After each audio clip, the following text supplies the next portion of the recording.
I've been waiting on this for quite some time. Those of you that's on Facebook Live, y'all, what is he talking about? Y'all know every year on Fusion Radio, we celebrate graduates. And this one right here, man, has been definitely stirring it up all over social media, man. And he's a 2023 graduate to be, man. I'm going to have Dad introduce himself, those of you that's on Facebook Live, and then I'm going to have our guest that we're celebrating today introduce himself. So, Dad, we're going to start with you. Your name is? I'm Darrell, Shoto, father of 2023 Bryce Shoto. All right. Proud father of 2023 Bryce Shoto. All right, so you're in the building, Bryce, and everything, man. So super excited, bro, to definitely have you here, man, and everything. It's Fusion Radio with Brian Stinson and YTS Keats, man. And so, man, I want to get into that, like, you know, of course, man, you know, you got a graduate to be, man. They're like memorable moments for you just being a dad, man, because before you go into that, like, at first you was like, I don't know if I really want to talk during this interview because it's about him, but the reason why I definitely wanted to have you a part of this conversation is because, like, man, we definitely have to big up dads and moms for what they do, the sacrifices. Like, I definitely couldn't do this interview without shouting you out and showing love to you. Because, like, let's just face it, like, in the world that we navigate through, there's so many different challenges. Right. And to be able to have a son that's focused, which we'll get into that, and, you know, goal setting to implement different things into him that, you know, as he gets older, he remembers those things when he's out there in the world by himself, man. Clap it up to you. So I just want to, you know, like, chime it to you. You being a dad, man, like, you know, what is it like to be his dad? Like, some things we should know about him as far as his work ethic and all that stuff. Raising Bryce has been just a joy. I could go down a list of things, but at the end of the day, you know, between himself and his sister, they make, you know, my life complete. But Bryce is never a day of trouble, never a day with that problem with academics, and you know, he makes that part of being a parent that much easier. And the basketball stuff is just the basketball stuff. I'm a father first at the end of the day. And that's the way I've always kind of approached it. Basketball, you know, kind of entered the situation early, you know, maybe sometimes earlier than most, back in, you know, 5, 6 years old is when it really started. And, but I always, you know, took the approach that, or I tried to for the most part, that I would be a dad and a father first. And, you know, raising him is, like I said, it's been a pleasurable experience, and I'm very blessed and grateful at the end of the day. So, Bryce, man, let's get into, man, like, at an early age, Dad said, man, you was interested in basketball, man, like, what actually inspired you, man, when it came to your interest in basketball? Who or what inspired you? It was actually a kid that used to go to play for Central. His name's Derek Marks. And I think on every Friday night, he would take me to the games, and that's what really got me into wanting to start playing basketball. So,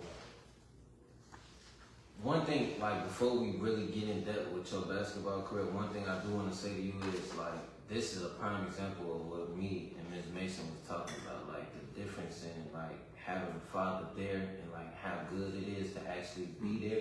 Because, like, I'm not necessarily saying, like, the whole reason he's successful and, like, a good kid and he's the basketball player he is, but in some type of way, you played a big role in that. So I want to give you your props for that, because you actually pushing him and you leading him into the right direction. So as a black man, I could respect that. You feel me? So I definitely want to give you a props on that, because there's not a lot of fathers that's doing what you're doing. So I definitely want to give you a props on that. But one thing I do want to ask you though is, like, how does it feel to actually have your father there, like, with you going through the process? Because actually having that, that's a blessing. So, like, how does it feel to actually have your father going through that process with you as you go through your basketball career? Well, it's something I really can't explain, really. Really grateful that he's been there every step of the way with me. All the sacrifices, late nights, early mornings, him training me, working me out, being there, all the money he spent, just over the top grateful for that. Most definitely. Cause bro been talking about you for a minute. He definitely been talking about you about a minute. Cause like you said, he big on like when kids doing what they supposed to be doing and like excelling too though at it. He big on that. So for you to be doing what you're doing athletically and like academically, he just like so excited. That's why he was like so excited to get you on the show. So one thing I've been thinking about is though, like, see, cause I don't know you as good as he do. Like, I just want to know, like, with you being a point guard and you having a game that you got, like, who you think your game mirrored though? Like, when you think of yourself, like, who you think you play like? Probably Steph, maybe. I say Steph. Yeah. Steph. Okay. So since you bring up Steph, what you think gonna happen in this series? You know, this game 7, and you just lost yesterday. So what you think gonna happen tomorrow? We gonna put it out tomorrow. I say he gonna pull it out. What you think, bro? What you think they gonna do? I think so too, man. I got Sacramento winning it all. No. Wow. Whoa. So we gotta go back to He thinks that. I'm crazy. But Yeah. Why Sacramento? it's time. Wow. It's time. It's a time for the underdog, and just think it's just, you know, based on the way things are looking, and it's just that time. You know, if anybody can beat Golden State, it's him, because he was just there as an assistant. That's So what's if up. anything that knows what makes them tick is him. Yeah. So I mean, I'm hearing you say that and everything, but I don't know, man. I think all that experience on the other side, man, and I think Golden State just don't want to go out like that, man. I think you're gonna see like they've already sort of made some adjustments. Draymond coming off the bench, you know, and everything, and of course, you know, having Gary Payton, the third back, you know, that helps out the defense and all that stuff. I really feel like, man, Game 7, like. Yeah, it's gonna be something. It's gonna be something to see. I think they can pull it off. And I think if they pull this off, then they go the distance. All right, so Bryce, man, we gotta get back to you, man. We Get back to this celebrate guy. you and everything, man. So, man, let's go into your whole high school movement, man. Shout out your high school, man, that you played basketball for. Shout out Oswego East High School. All right, so what should we know about that particular high school? Those that's listening online, those that, you know, of course, are watching on Facebook, man. Give us a little history about that area. So actually, it's my first year attending Oswego East High School, but my experience so far has been nothing but great there. Teachers want the best for you. My coaches, wonderful. So what prompted, because you were somewhere else before, what prompted the transfer? I moved with my father, Okay. so that's what prompted the transfer. That's what's up, man. So I want to get into, man, like I said, the high school movement. You being a 2023 graduate to be, man. What's sort of the favorite classes that you had that you enjoyed attending? Probably I like just going to gym every day. You do a gym. Ain't no wrong with that. Gym is a class. Yeah, some people be like, gym. You know, gym is a class. Huh? So like, I remember like initially back, man, like we played so many different sports like in gym. And I remember like the school I went to in Harvey, Thorpe, and everything. We went down the state, like, you know, and everything. Always had some talented athletes. Some athletes went to the NFL. Napoleon Harris, Antoine Darrell. We had Napoleon Harris that played in the NFL and everything. And so wanted to go to like just dipping back with the class and all that stuff, man. Favorite sport outside of basketball to play? Because like we had to do everything from track to, I think 1 week we spent a week on hockey. You know what I mean? Yeah, I remember those days. Yeah.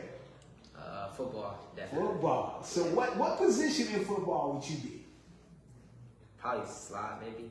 All right. That's what's up, man. And then, like, it's not easy because we talked about your grades, man. You had some phenomenal grades, man. Like, if you could talk about how it is to balance the responsibilities of being a high school student and being a basketball athlete, man.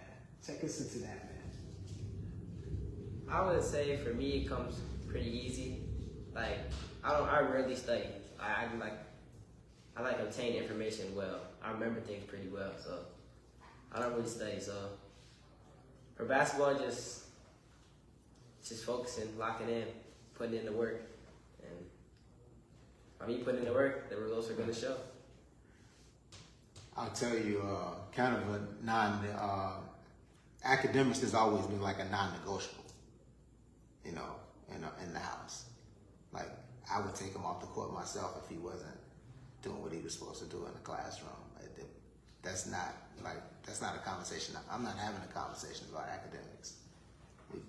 Either it's this or it's there's no basketball bouncing. It's, I have to worry about a school making you ineligible. I'll make you ineligible. And what a lot of people, probably an inside scoop that a lot of people don't know about Bryce is not a huge fan of school.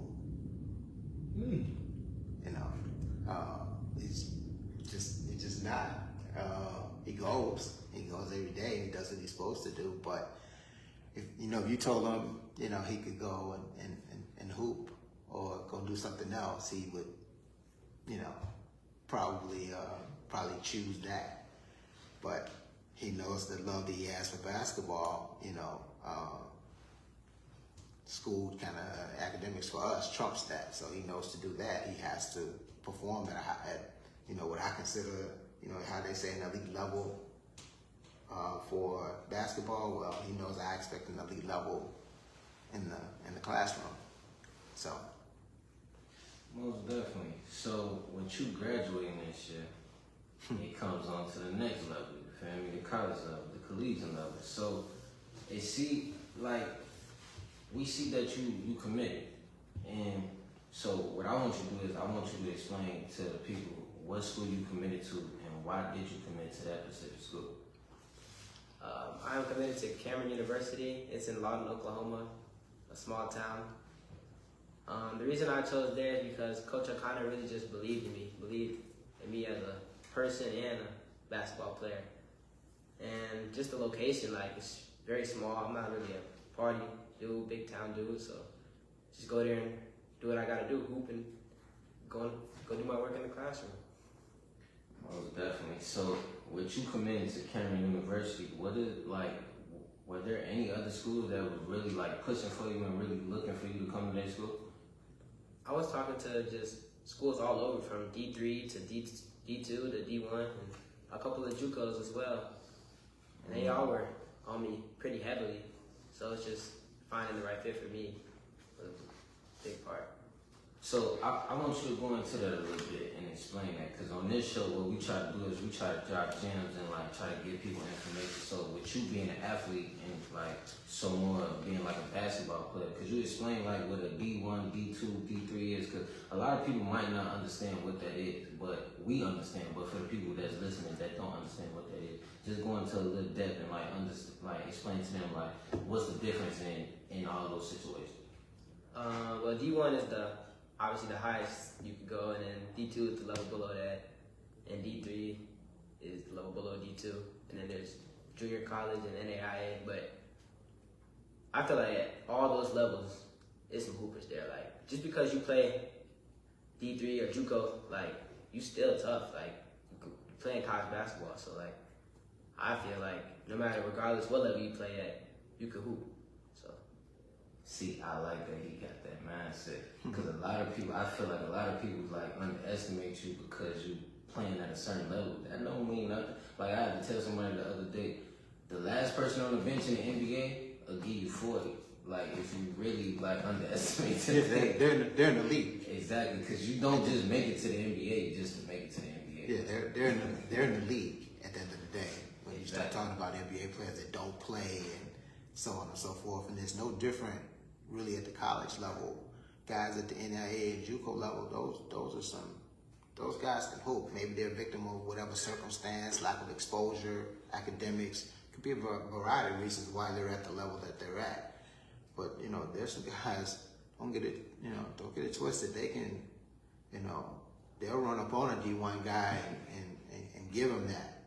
Because that's what they want, though. They want that challenge. They want that opportunity to get put in that light and to be seen. So you that D1 guy, you going to come and be all lackadaisical. They going to give you 40 because they want to be where you at. So I definitely understand that. So what's your real plan for Cameron University? What do you want to do your freshman year? Because I know with college, it's gonna be so many distractions, so much stuff going on. Then it's like that's probably, I don't know your situation like that, but that might be like the first time you really been by yourself. Cause like from my experience in college, that was the real first time I was really by myself. Like even though I was doing certain things and moving as a man, but that was like my first real time being like, okay, I can't call my mom and dad and tell them to send me some money or call mom and dad to do this and do that. I had to figure it out my own. So like, what's your goal and what's your real plan outside of basketball and academics, like when you go to school? Just figure it out, really. I mean, they've raised me to be what I am today, so I'm very thankful for that. And just figure it out, really. Like, figure out life. I get that though, cause right now you're in a situation where you're gonna really figure out who you are as a person outside of like everybody else. You're gonna really have time to be like, okay, who am I outside of basketball and academics? So that's definitely cool though. So one piece, I want to give you some advice. So like, with you actually being a good basketball player and actually having potential and talent, I want you to keep like a tunnel vision, because it seems like you got a tunnel vision now, but like I said, once you get to college, it's gonna be in a whole nother stratosphere. So like, it's gonna be all type of things coming at you at one time, and I don't want you to mess up an opportunity to actually get to that league or get to like the promised land that you want to get to. Because like for example, you never know, you might get to Cameron University and might meet a girl, and just because you met that girl, that might, I ain't gonna necessarily say she gonna steer you off the right path and want you to do wrong, but it might lead you in a situation where you might stop liking basketball, or basketball might not be that important to you no more when you get to that point. So I just want you to keep a tunnel vision and stay focused, because from what bro be telling me and the little highlights I did see, you got some type of game, you could hoop. So I definitely want you to get to that next level and do your thing though, for sure. And that's a perfect transition. I told them this morning, and I'm going to be specific in the time that I spoke with them via IG. I told AR Mixtapes that they were going to get a major shout out. So this is the perfect transition because they show so much love to you and so many very talented basketball players. And I big them up because like you guys didn't know this coming in, but there was frustration on my part as to why there is not more high school basketball games shown on TV. I had a deep conversation with someone about this and my frustration and the fact that I feel like, I'm not trying to play program director, but I feel like there's a lot of channels that can tap into the youth like you and showcase what you bring to the table. And I remember there was a time when here, our local station, Channel 50, Channel 26, before you got to downstate, they were showing games. And I just think it's so many talented basketball players. It shouldn't be once you get to the McDonald's game that some people that's not following it start to follow it. It should be way before that. And I say that to transition to AR Mixtapes because I learned through my process and my frustration that they were one of the outlets. While they're not TV, a TV station, they are a powerful outlet that definitely pours into the youth and showcases you in a positive light. So I want to talk about them and shout them out from your perspective, Bryce, as to what they did for you as far as your career and showcasing it. First off, shout out AR Mixtapes, man. Follow him on Instagram and Twitter and YouTube. And he's been nothing but, he's like family to us at this point now. I think I met AR during COVID in 2020, and we did an IG live together, kind of like just an interview, questions and stuff like this. But he's been nothing but great to me, really. Providing a platform to post me on and pushing me and doing the things behind the scenes, contacting different people about me. Really appreciate it. Yeah, man, kudos out to AR Mixtapes, man, for what they do. Definitely make sure you follow them on IG because it's like, so many times people talk about, man, like they're not understanding the youth and different things that happen. And it's like, I feel like that, if you would tap into the interest and listen to the different things that you guys are articulating and show interest. Don't show interest when you become a big time NBA star. Start off at a young age as far as genuine love, like not fake love, like, oh, you putting up these stats, you got this many IG followers, it's like show that genuine love. And that's what this platform is all about is I don't want to start supporting you when you get big. I want to support you now. Right. And that's kind of the approach that came with AR. Shout out AR, by the way. Like Bryce said, AR went from filming to basically like family. And we were around when he had very few followers, and he was just starting off, but he took a specific interest in Bryce. And it kind of grew from conversations behind the camera instead of just in front of the camera. And the relationship kind of spun into a family type of vibe, and that's kind of how it's how we look at him at the end of the day. You know, I'm a very private, we're a pretty private family, and AR has been to my home.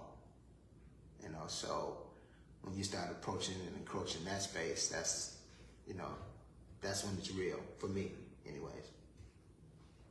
So, what do you feel like is his ceiling? How big do you think he can make it as far as like his career in basketball, in your opinion? Well, let's start with college. I never had a D1 or bust mentality with Bryce. I wanted Bryce to play college basketball at the market that they said he was. Now COVID and certain things played its role in where he was going to go and where he could have gone, and he still ended up in what I figure is a great space. Ceiling, as with anything, you can be as great as you want to be. If it's in the cards for Bryce to make it to the league, then he will. But Giannis said it best the other night that you're not a failure if you don't. You're not a failure if you don't. At some point in his life, the ball will stop bouncing. And then, he has to decide, what's next for him in life. And that's not for me to choose. It's not for anybody to choose. That's for him to choose. So I don't have a ceiling, for him.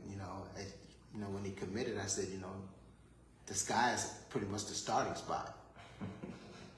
That's the way I kind of view it. So that's what's up, man. Well, man, I want to go back to the season. I know how it ended and everything, and that was difficult. But I've got to ask this for the people that's on live that didn't see it. Like, if you could recap this season, take us all the way up to the end and the emotions throughout the season, of course the emotions at the end, for them to know. Just a wonderful season to start off with. I mean, season had a bunch of ups and downs in the middle. But I feel like to start off the season, I played well and then hit a bump where I was just playing below average, and then I got back up to where I thought I was playing real great. And then leading our team in the playoffs to the Elite Eight. And then unfortunately we got beaten by a great Moline team, two great players, Brock and Owen, both going to Iowa next year. So, I mean, we didn't lose to any bums, if you want to put it at that, but it was a great season. That's what's good, man. I had to do that. That was tough, but I had to do that because, like, man, I just remember seeing the emotions. Like, if you saw the emotions, like, that was going, like, man, my heart just went out to him, man. Like, you speaking of the end of the game on the floor by himself. Man, yeah, it was like, man. That's when you love it. Right. That's when you know you're in love with this sport, and one thing about him, he took that next day, it was almost like a silence in the house, and I let him have his his moment, and then let him come out of it the way, it wasn't for me to go in there and tell him it's gonna be okay. This is one of those life lessons, like he talked about, figuring it out, and it's gonna be some losses out of camera. We're not gonna have so many. We're gonna get over that hump, and that's why Coach O'Connor chose him in my because he felt like he could help, Bryce could help him move the needle. And I think I'm comfortable in the space of when I drive away from there. When I drive away from Cameron and leave him behind, you know, he starts a completely different chapter in his life. And you know, I'm looking forward to it. I'm not looking forward to just dropping him off and leaving him, but I am looking forward to him starting and watching him, you know, start that next level, that adult journey, as they call adulting. He's gonna have to, you know, he's gonna have to adult at that point. Yeah. Most definitely. So just before we get up out of here, I want to ask you this last question. It's kind of like similar to the same question I asked your pops, but in your opinion, with your game and all the things that you've been through in your career, where do you feel like is your ceiling personally? Where do you feel like you can get to if you actually put the work in and keep pushing? How far you think you could take this career? I feel like I could take it as far as I ever wanted to, get into the league or playing professionally overseas somewhere. But with the amount of work I put in, I know I'm going to the league. I'm confident in that. That's what I'm talking about. Keep that confidence, keep that fight, and keep that drive. Because you definitely got a good head on your shoulder. Your pops and your mother, you feel me, they've been leading you on the right path all this time. And like he said, it's slowly but surely getting to that point where he gonna drift off and you gonna have to do your own thing. So I definitely feel like you got a good head on your shoulder and you're gonna do your thing. She would kill us if we didn't say this, but shout out to moms. Yeah. I was just getting ready to say that. Shout out to Mom Dukes at the house. That's one of his. I'll let him tell you how he feels in that space. My rider, man, for real. Shout out to Grandma Shoto, Grandma West, Papa West. Shout out to them too, man. And my sister Amari and little brother Dre. Shout out to them. Shout out the whole family, man. That's what I'm talking about, man. But we finna be right back with a couple more guests and stuff like that on Fusion Radio. It's your boy YTS and Brian Stinson.